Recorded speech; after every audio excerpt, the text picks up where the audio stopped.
और रैंडमली वो कहीं पे भी गाड़ी खड़ी करके लोगों को, बाइक वालों को, बाइक से सवार जाने वाले लोगों को रोक करके उनकी चेकिंग शुरू कर देते हैं। डरना, पुलिस जांच से डरना या एक तरह का मन में स्टीरियोटाइप बना लेना, क्या सही है?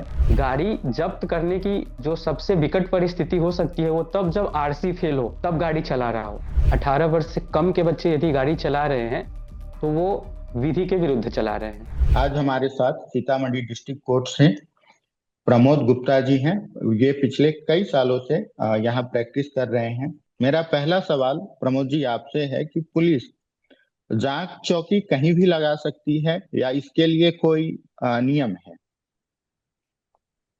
देखिए, पुलिस जहाँ तक मोटर व्हीकल एक्ट की बात है, तो ट्रैफिक नियम जितने भी सारे हैं वो इसी अधिनियम के तहत चलते हैं, जिसमें इस बात के लिए प्रावधान है कि कोई भी बैरिकेड या कोई भी प्रकार का जो वाहन चेकिंग पोस्ट बनेगा वो एक निर्धारित और नियत स्थान पे होगा, जो कि उस संबंधित विभाग के आला अधिकारियों, वरिष्ठ अधिकारियों के द्वारा निर्धारित किए जाते हैं एज पर रूल।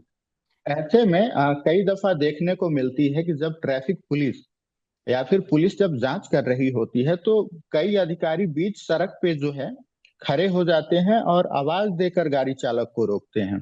अगर वो गाड़ी चालक अगर तेजी से वाहन चला रहा हो तो इसमें दुर्घटना की संभावना भी होती है।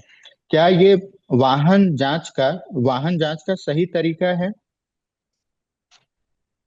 देखिए, ये सवाल तो बहुत ही अच्छा है, और इसमें ये हमको समझना चाहिए कि सबसे बड़ी चीज है कि लोगों की सेफ्टी। तो सुरक्षा कारणों से कोई भी व्यक्ति यदि वाहन तेज गति से चलाता हुआ जा रहा है, तो ऐसे में दो बातें होती है कि एक है कि पुलिस को अपने कर्तव्यों का निर्वहन कैसे करना है, दूसरा जो व्यक्ति गाड़ी चला रहा है उसने गाड़ी चलाने के नियम कायदों के अधीन रहते हुए गाड़ी चलाया है कि नहीं। तो पहला सवाल है कि अगर गाड़ी तेज गति से हो, तेज रफ्तार में हो, रैशली नेग्लिजेंटली लोग चला रहे हैं, तो ऐसे में पुलिस भी मजबूर होती है कुछ जो निर्धारित नियम कायदे हैं गाड़ी वाहन चालक को रोकने का, उससे थोड़ा एक्सीड करके वो भी थोड़ा सा अलग तरीके से बिहेव करती है और रोकने का प्रयास करती है। अगर ऐसा नहीं तो क्या पुलिस जो है जो जांच करती है, क्या वो पुलिस चौकी लगा के ही जांच कर सकती है या कभी कभी जो है अचानक से वो ऐसे जो सड़क पे खड़े होकर जांच करती है, क्या वो तरीका सही है? देखिए, एज पर रूल तो निर्धारित प्लेस होता है जहाँ पे प्रॉपर बैरिकेटिंग होती है, वहीं पे पुलिस वाले गाड़ी और वाहन का चेकिंग कर सकते हैं। अब कभी कभी आप देखेंगे कि हाईवे पे पुलिस की गाड़ी लगी होती है और रैंडमली वो कहीं पे भी गाड़ी खड़ी करके लोगों को, बाइक वालों को, बाइक से सवार जाने वाले लोगों को रोक करके उनकी चेकिंग शुरू कर देते हैं। तो ये प्रॉपर तरीका नहीं है चेक करने का। हाँ, एक प्रॉपर प्लेस होता है, वहां पे करिए, एक यूनिफॉर्म में कीजिए, और उसके लिए जो अधिकारी, जिन अधिकारी के पास उस तरह का काम करने का अधिकार होगा वही करेगा। ठीक है, generally as per law ASI जो होते हैं उनको ये राइट होता है कि वो गाड़ी वाहन चेकिंग में अपना प्रोसीडिंग कर सकते हैं, कोई भी पुलिस नहीं कर सकता है। जब लोग को रोका जाता है तो अक्सर वो पैनिक करके भागने लगते हैं या घबरा जाते हैं। जो कम उम्र के बच्चे हैं वो तो डर ही जाते हैं, लेकिन क्या लोगों को भी डरना, पुलिस जांच से डरना या एक तरह का मन में स्टीरियोटाइप बना लेना, क्या सही है? जी बिल्कुल ठीक कहा आपने। यहाँ पे दो तीन बातें निकल के आती है। पहला कि जो कम उम्र के बच्चे हैं, तो एज पर लॉ तो वो गाड़ी चलाने के योग्य नहीं है। गाड़ी चलाने की जो उम्र सीमा निर्धारित है वो कम से कम 18 वर्ष होनी चाहिए। 18 वर्ष से कम के बच्चे यदि गाड़ी चला रहे हैं तो वो विधि के विरुद्ध चला रहे हैं। तो ऐसी परिस्थिति में लाजमी है कि उनका पुलिस वाले को देखकर भागना, और इस पे पुलिस वाले भी अलग तरीके से रिएक्ट करते हैं जो कि उनको नहीं करना चाहिए। तो ये दोनों तरफ की गलती, इस तरह के सिचुएशन में दोनों तरफ की गलतियां होती है। अब 18 साल से कम उम्र का बच्चा गाड़ी चला रहा है और पुलिस वाले को इस बात की भी पड़ी है कि इसे मुझे पकड़ ही लेना है, तो वो भी अपने तौर तरीकों से अलग जा करके उनका पीछा करते हैं, पकड़ने की कोशिश करते हैं। जब पुलिस वाहन जांच कर रही होती है तो लोग डर क्यों जाते हैं? मन में ये स्टीरियोटाइप या ये डर कैसा कि वो घबरा से क्यों जाते हैं? हाँ, ये बात का जो उत्तर होगा वो बड़ा इंटरेस्टिंग है, क्योंकि जिस तरह के सिस्टम में हम रह रहे हैं वहां पे एक पुलिस पावर की बात होती रही है, आज से नहीं, ये हिस्टोरिकल चीजें भी है। पुलिस पावर की जैसे ही बात आती है तो ब्रिटिश रूल की याद आती है ना। तो उसमें पुलिस पावर का इस्तेमाल लोगों को सप्रेस करने के लिए ही किया जाता था, ताकि ब्रिटिशर्स अपना रूल चला सके। तो कहीं ना कहीं हमारा दिमाग आज भी उसी को कॉलोनियल माइंड सेट के रिpercussion को झेल रहा है, जिसकी वजह से पुलिस को देखते ही आम आदमी के अंदर भय पैदा होता है, जबकि ऐसा नहीं होना चाहिए। पुलिस हाल में हमारे ही मदद। पुलिस वाहन जांच के दौरान किन किन डॉक्यूमेंट्स की मांग कर सकती है? जी बिल्कुल, सही सवाल आपने किया है। पुलिस के द्वारा किसी व्यक्ति को रोक ही लिया गया है उनके वाहक वाहन की चेकिंग के लिए, तो उस समय पुलिस वाले का जो ड्यूटी है, उस ड्यूटी के अधीन रहते हुए वो किसी भी वाहन चालक से उनका ड्राइविंग लाइसेंस मांग सकते हैं, आरसी मांग सकते हैं, पॉल्यूशन और फिटनेस का सर्टिफिकेट है वो दिखाने को कह सकते हैं। तो एक वाहन चालक का ये कर्तव्य है कि वो इन सब चीजों को दिखाए, क्योंकि ट्रैफिक रूल्स के अकॉर्डिंगली ये दिखाना आवश्यक है। अगर उस चालक के पास फिजिकल कॉपी ना हो और इन सारे RC, licence, insurance, PU, pollution और फिटनेस सर्टिफिकेट के डिजिटल कॉपी है, तो क्या वो मान्य है? पुलिस को उसे स्वीकार करना चाहिए? जी बिल्कुल ठीक सवाल आपने किया। पुलिस वाले यहाँ पे कभी कभी थोड़ी सी विधि के विरुद्ध कहिए, इलीगल तरीके से लोगों से जबरदस्ती ये मांग करते हैं कि आप फिजिकल कॉपी ही दिखाइए, जो कि जरूरी नहीं है। अगर किसी भी वाहन चालक के फोन में डिजी लॉकर है या एम परिवहन ऐप है, तो वो उस एम परिवहन ऐप पे जो डॉक्यूमेंट अपलोडेड है या फिर डिजी लॉकर में अपलोडेड है उसको दिखा करके इस बात को सिद्ध कर सकता है कि मैं एक सही वाहन चालक हूं। कभी कभी यहाँ पर एक चीज समस्या आती है कि पुलिस जो है कुछ डॉक्यूमेंट्स की कमी होने पर या शक के आधार पे भी, या जो गाड़ी चालक है उसके दुर्व्यवहार करने पर भी गाड़ी जब्त करने की प्रक्रिया करती है। वो कहती है कि गाड़ी को थाने ले चलो। ये फ्रिक्वेंटली किया जा सकता है, या ये किसी विशिष्ट परिस्थिति में ही गाड़ी को जब्त करने की बात है?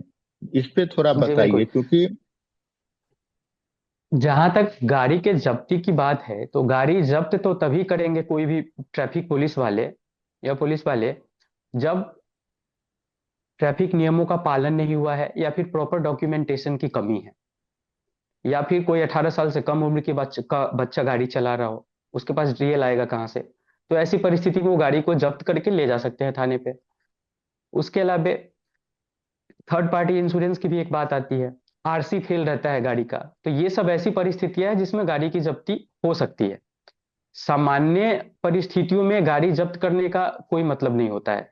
अब सारा डॉक्यूमेंटेशन यदि है किसी व्यक्ति के पास, तो गाड़ी जब्त करने का कोई सवाल ही नहीं है। सिर्फ इस बात पे गाड़ी जब्त अगर कर लिया जाए, सिर्फ इस बात पे गाड़ी जब्त कर लिया जाए कि डॉक्यूमेंट जो है वो फिजिकल फॉर्म में नहीं है, डिजिटल फॉर्म में है, इसलिए मैं नहीं मानूंगा, तो ये इलीगल है, ये अवैधानिक है, और ऐसा जो भी ट्रैफिक पुलिस वाले करते हैं ये नियम के खिलाफ करते हैं। नहीं, मान लीजिए कि इंश्योरेंस भी 10 दिन से फेल है, या फिर उसने प्रॉपर हेलमेट नहीं लगा रखा है, या उसके पास जो गाड़ी का फिटनेस सर्टिफिकेट है नहीं है, तो पुलिस क्या सीधे जब्त कर सकती है या फिर कुछ फाइन करके उन्हें जाने दे सकती है?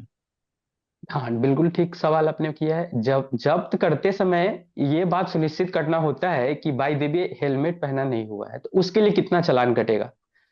अगर उसका इंश्योरेंस फेल है तो उसके लिए क्या विहित प्रक्रिया है। अगर वैसी प्रक्रियाओं का अनुपालन तुरंत कर दिया जाए तो फिर गाड़ी जब्त करने का सवाल ही नहीं है। गाड़ी जब्त करने की जो सबसे विकट परिस्थिति हो सकती है वो तब जब आरसी फेल हो, तब गाड़ी चला रहा हो, या फिर कोई चोरी का गाड़ी हो, या किसी उस गाड़ी के ओनरशिप का पता नहीं हो कि गाड़ी का मालिकाना हक किसके पास पास है। तो ऐसी परिस्थितियों में गाड़ी जब्त की जा सकती है। और इसमें एक बात और बताइएगा, अगर गाड़ी जब्त हो जाती है, पुलिस किसी भी कारण से या शक के आधार पे गाड़ी को पुलिस स्टेशन ले जाती है, जब्ती करती है, तो उस व्यक्ति के पास क्या तरीका है उस गाड़ी को छुड़ाने का? उसके बाद क्या कानूनी प्रक्रिया है? क्या उसे कोर्ट जाना पड़ेगा, या उसे आरटीओ पे जाके चालान भर के गाड़ी का छुड़वाना पड़ेगा? यह प्रक्रिया थोड़ी सी बताइए। देखिए यहाँ पे दो तीन प्रक्रियाएं हैं। पहला कि पुलिस अपने स्तर से जहां तक उसके पास पावर है गाड़ी को पकड़ने और छोड़ने का, उसका वो इस्तेमाल कर सकती है। जैसे कि हेलमेट है, हेलमेट का चालान आपने नहीं भरा तो कहेगी गाड़ी हम तुमका तुम्हारा लेके चले जाएंगे, तुम पैसा भर दो गाड़ी ले जाओ। तो ये पुलिस ऐसा कर सकती है। दूसरा है आरसी फेल है, ऐसी परिस्थिति में आरटीओ के पास राइट है कि वो पुनः गाड़ी जिसके नाम से है उसको ये इस बात का निर्देश करे कि आप आरसी का काम पूरा कर लीजिए, फिर उसके बाद गाड़ी आपकी छोड़ दी जाएगी। तीसरा है कि यदि उसके किसी भी कंडक्ट की वजह से, वाहन चालक के किसी भी कंडक्ट की वजह से केस हो गया, एफआईआर दर्ज हो गई, तो उसके लिए तो फिर कानूनी जो प्रक्रिया है, न्यायिक प्रक्रिया है, उसको फॉलो करना पड़ता है। और यानी कि एफआईआर होने की स्थिति में जब वो मामले से बरी होगा, तभी जाके उसकी गाड़ी भी छूटेगी। हाँ, यानी उसमें कि उसी प्रक्रिया के उसी प्रक्रिया के दौरान गाड़ी रिलीज का भी एक स्टेप आता है, एक स्टेज आता है, जिसमें जो जिनके पास जिन जिन मजिस्ट्रेट के पास क्षेत्राधिकार होता है, उनके वहाँ पुलिस वाला एक सुपरदाड़ी रिपोर्ट उसको बोलते हैं, वो पेश करते हैं। उसके आधार पे मैजिस्ट्रेट साहब उसको समझते हैं और फिर उसके ऊपर उचित आदेश करते हैं कि गाड़ी छोड़ना है कि नहीं छोड़ना है। तो अधिकांश मामले में ऐसा होता है कि गाड़ी रिलीज हो जाती है। प्रॉपर डॉक्यूमेंटेशन, ओनरशिप का वैलिडेशन और बाकी कुछ शर्तें लगाए जाते हैं, उसको फॉलो करने के बाद गाड़ी रिलीज हो जाता है ड्यूरिंग प्रोसीडिंग। तो देखा आपने कि पुलिस जो है लोगों के वेलफेयर के लिए है, लोगों की भलाई के लिए है। तो आगे से जब भी आप वाहन जांच के लिए रुकें तो डरे नहीं, अपना कागज दिखाएं और बड़े प्रेम से एक सजग नागरिक की तरह अपना व्यवहार करके जो तमाम कागजात पुलिस अधिकारियों द्वारा मांगे जाते हैं उन्हें दिखाकर आप आगे बढ़ सकते हैं। यह प्रक्रिया, यह सारी व्यवस्थाएं लोगों की भलाई के लिए, उनके विकास, सर्वांगीण विकास के लिए ही बनाई गई है। ऐसे में लोगों को पुलिस के प्रति स्टेरियोटाइप नहीं होना चाहिए। वहीं पुलिस को भी समय समय पर अपने अधिकारियों को ट्रेनिंग देनी चाहिए कि लोगों से कैसे, लोगों के मन में जो उनके प्रति स्टीरियोटाइप है उसे कैसे दूर करें। कम्युनिटी पुलिसिंग को जो है उनको बढ़ावा देना चाहिए।